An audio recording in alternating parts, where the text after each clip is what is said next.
BCB নির্বাচনে নোংরামি বন্ধ না হলে ভোট বয়কটের পাশাপাশি আগামী থেকে খেলা থেকে সরে যাওয়ার হুমকি দিয়েছে কাউন্সিলরশিপ বাতিল হওয়া 15টি সহ 48 ক্লাবের কাউন্সিলর।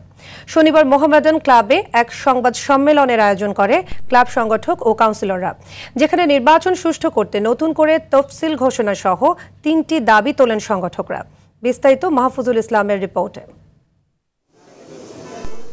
বিসিবির নির্বাচন নিয়ে চলমান নাটক যেন পরিণত হয়েছে পূর্ণদৈর্ঘ্য সিনেমায়, যার শ্রেষ্ঠাংশের পরিণতি সম্পর্কে এখনো রয়েছে সন্দেহের ব্যাপক অবকাশ।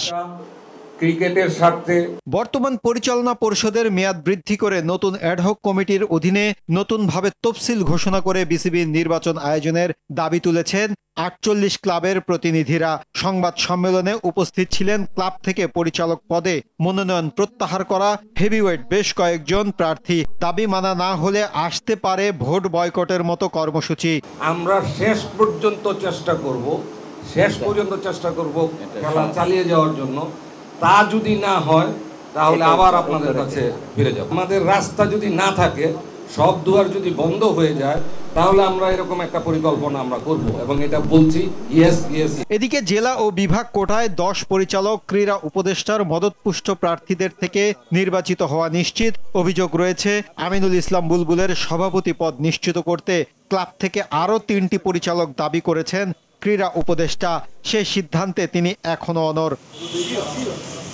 এমন অবস্থায় হাতে থাকা একদিনের মধ্যে কোনো সমাধান না হলে ক্রিকেট থেকে নিজেদের গণহারে প্রত্যাহারের ঘোষণা দিতে পারে ঢাকার ক্লাবগুলো।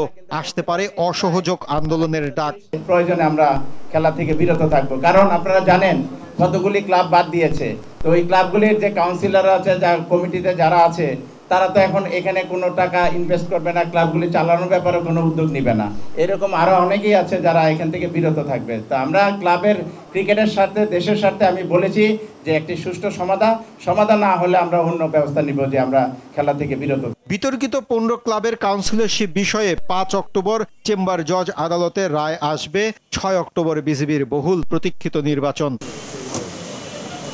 মাহফুজুল ইসলাম, RTV, ঢাকা।